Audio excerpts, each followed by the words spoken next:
Let's talk about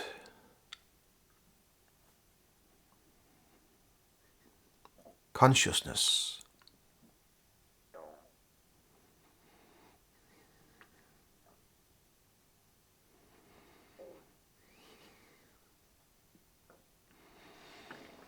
Even though it is actually not possible to say anything about consciousness itself.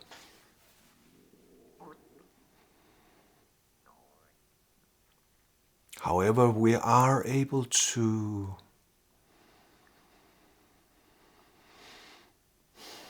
make approximations.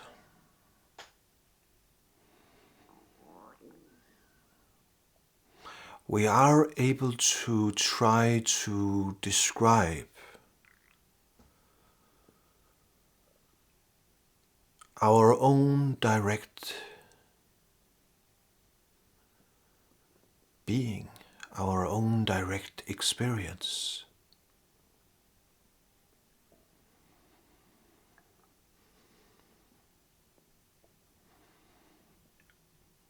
In science, they have a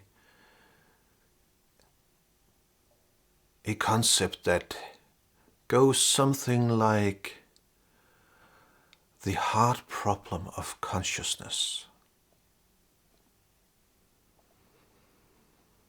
And the reason for that is that science is unable to isolate consciousness so that it can be examined, so that it can be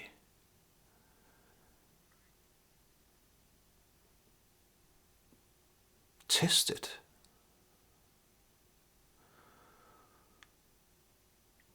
And there is a reason for that.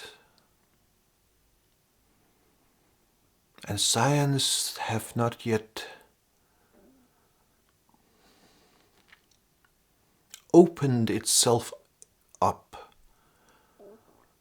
enough to be able to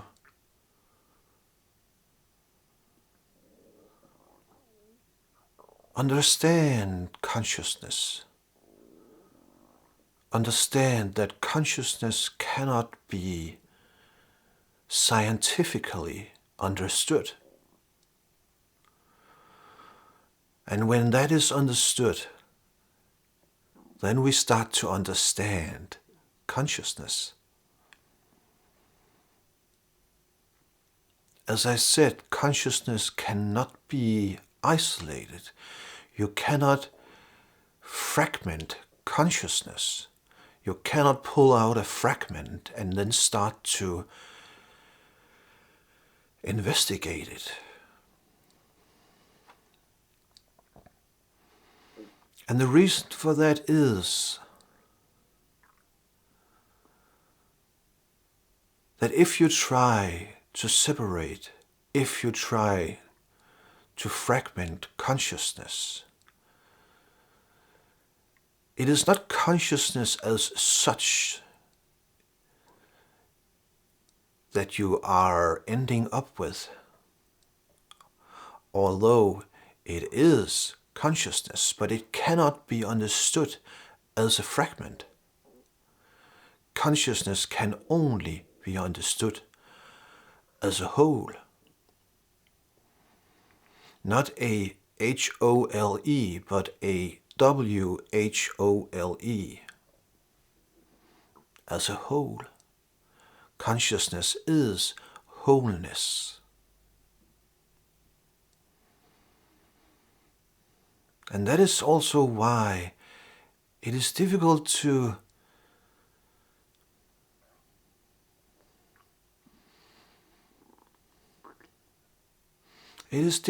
understand anything about consciousness. Because understanding implies that we are able to hold it out and observe it. And then we are labeling it. And in the labeling, we build a conceptual understanding, and that cannot be done with consciousness.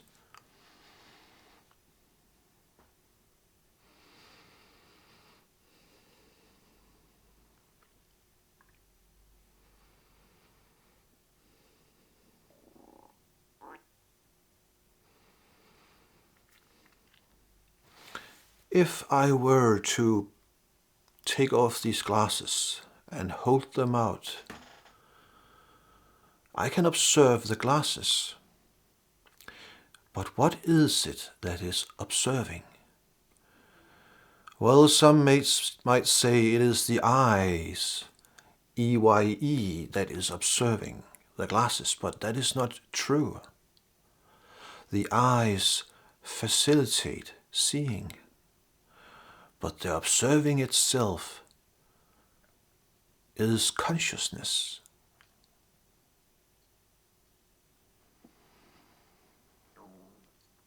And then we are able to say that right now, these glasses, they are inside consciousness.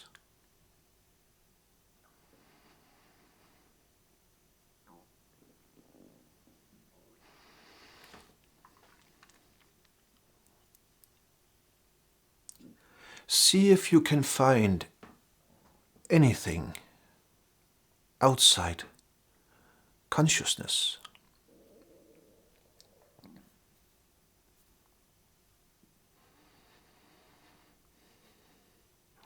It is impossible to find anything outside consciousness. And that alone shows us that there are no limits to consciousness. No matter where you are trying to find a limit, consciousness is there. No matter what you find is inside consciousness. And it doesn't matter whether it is so-called without or within.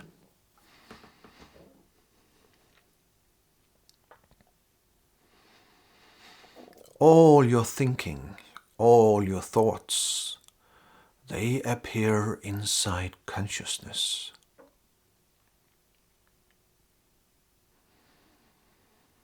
Thoughts arises and disappears again. But consciousness is there, always there.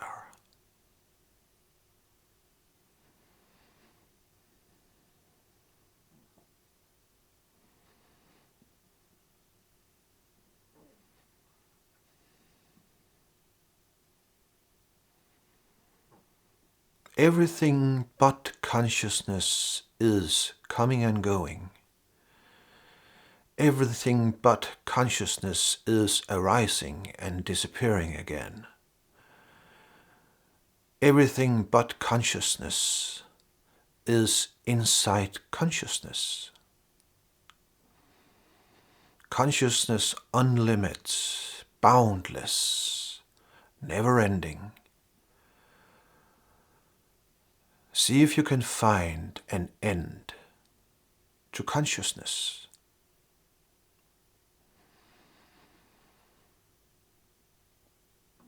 If you say, see, I found an end to consciousness, you are simply fooling yourself, because consciousness is what is seeing that.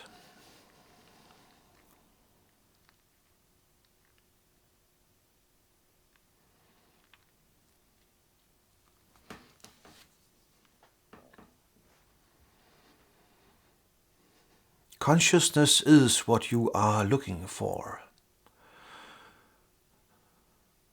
But you could never find it. You cannot find consciousness as wholeness, because wholeness is everything and nothing at the same time.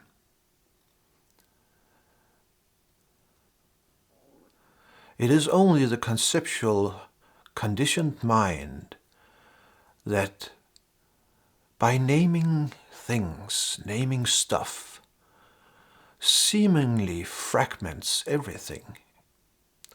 And for practical purposes, that's perfectly okay, as long as we know that that is what we are doing.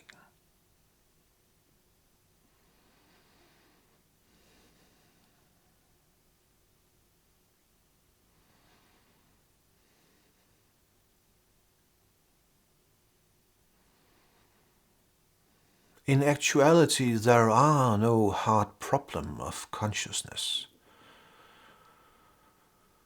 There is a hard problem of materialism.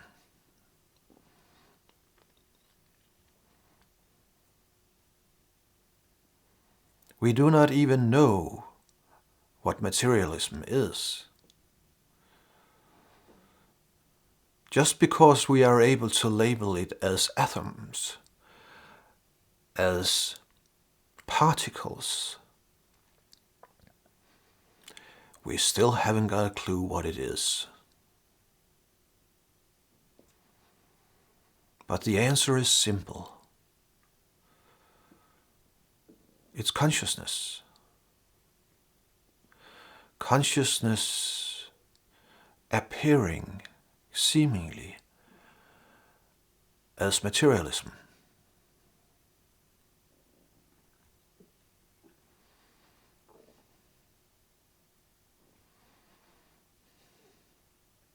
Consciousness is the observing, what to call it?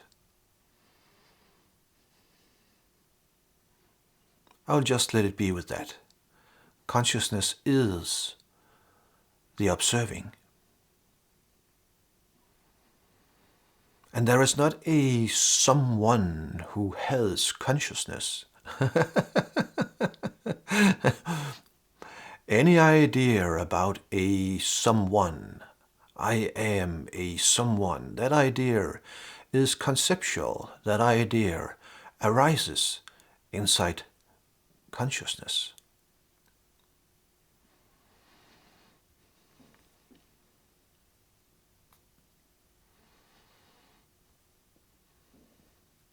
There is no problem whatsoever with I saying I am a someone, as long as I know that it is only a social construct for practical purposes.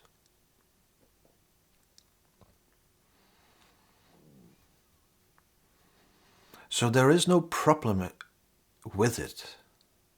The only problem is when we are identified with the so-called person. Then a lot of problems arises for the person. A lot of difficulties. And in the end, the biggest problem for the person who are identified, the biggest problem is the death of the physical body.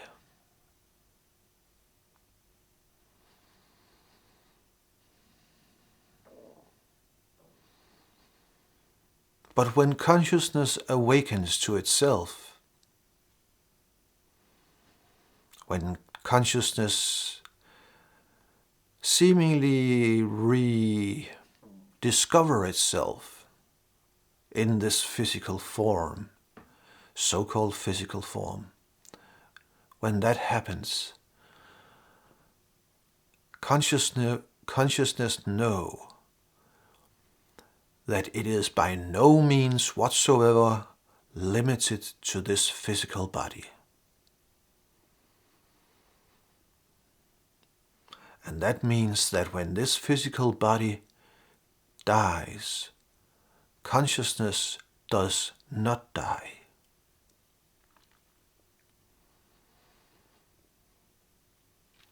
Consciousness is who I am. Consciousness is who you are. Consciousness is the ground of being itself. And you cannot die.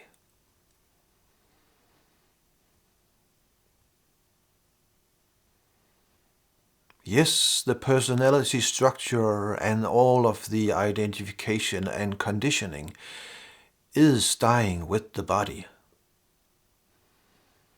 But that is not who you are.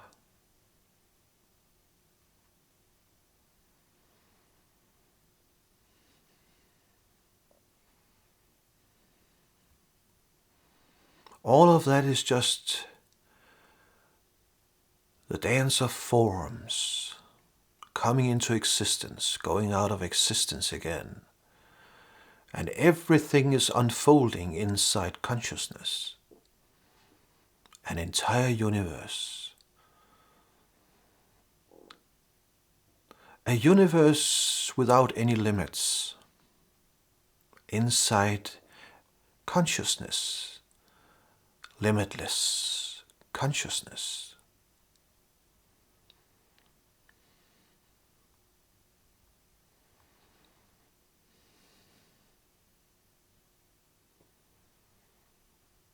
All of this is why you have heard me say, fall in love with silence. Fall in love with stillness. All of the appearances that arises within consciousness is distracting you. All of these appearances, they are triggering old habitual mind patterns.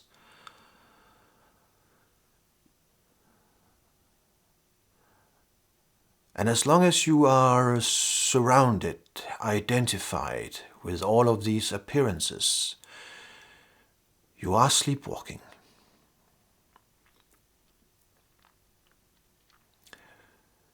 Wake up.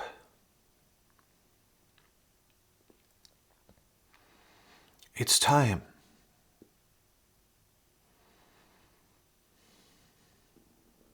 Consciousness. You know yourself. Of course you do.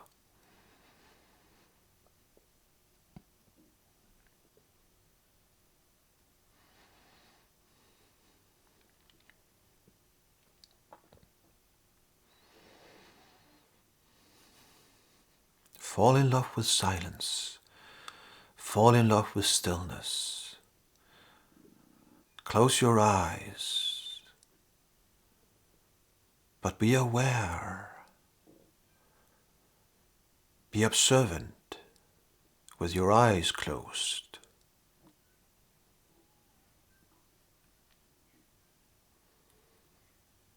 Observe the observing. Be aware of the awareness.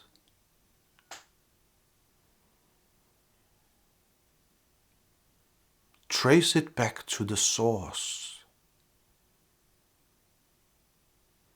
the ground of being.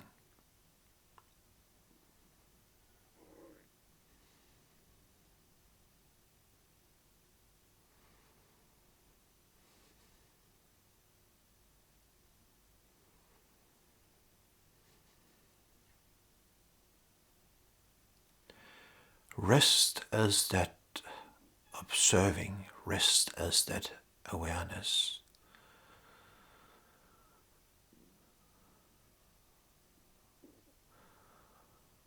Thank you for listening.